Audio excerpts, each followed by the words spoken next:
Hi வணக்கம். இன்றைக்கி எங்கள் வீட்டில் சண்டே ஸ்பெஷல் என்னன்னு பார்த்தீங்கன்னா சிக்கன் பிரியாணி. சிக்கன் பிரியாணிக்கு என்னென்ன செய்யலாம் எப்படிங்கிறத என்னோடய ஸ்டைலில் எப்படிங்கிறத பார்க்கலாம் வாங்க. பிரியாணிக்கு தேவையானது என்னங்கிறத இப்போ ரெடி பண்ண போகிறோம். இஞ்சி பூண்டு, சோம்பு, கசகசா, பட்டை, கிராம்பு, அன்னாச்சிப்பூ, பிரியாணி பூ, இது எல்லாம் ஒட்டுக்கா போட்டு நம்ம ஒரு பேஸ்ட்டாக எடுத்து வச்சுக்கலாம். அடுப்பு பற்ற வச்சாச்சு. எண்ணெய் கொஞ்சம் நிறைய ஊற்றினா தான் பிரியாணி கொஞ்சம் நல்லாயிருக்கும்.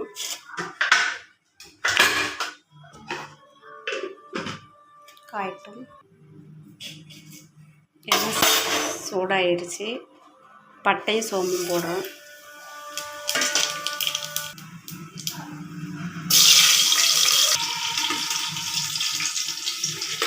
வெங்காயம் தக்காளி நம்ம போடுறோம்.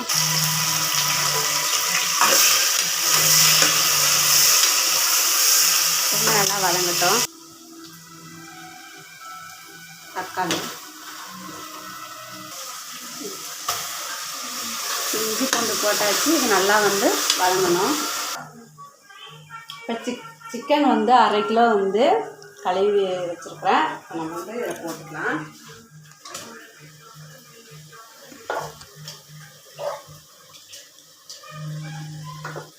இப்போ நல்லா இது வதங்கணும். மிளகாய்த்தூள், தனி மிளகாய்த்தூள் போட்டுருக்குறேன்.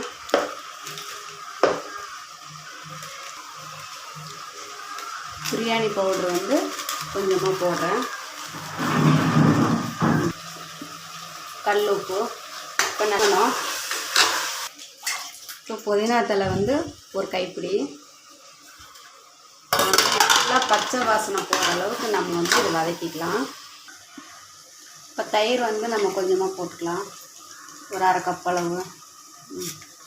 நல்லா இதால் நான் 3.5 டம்ளர் அரிசி எடுத்துருக்கிறேன். இதால் எனக்கு 3.5 சொம்பு தண்ணி ஊற்றினா எனக்கு கரெக்டாக இருக்கும்.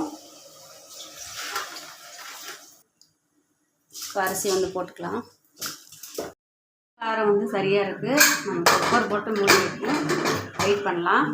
ஓகே, சாப்பாடு ரெடி ஆகிடுச்சுங்க. அந்த சிக்கன் பிரியாணி இப்போ எப்படி இருக்குது பாருங்கள். சூப்பராக இருக்குது பாருங்கள். இவ்வளோதாங்க சிக்கன் பிரியாணி. ஓகேங்க, பாய்ங்க.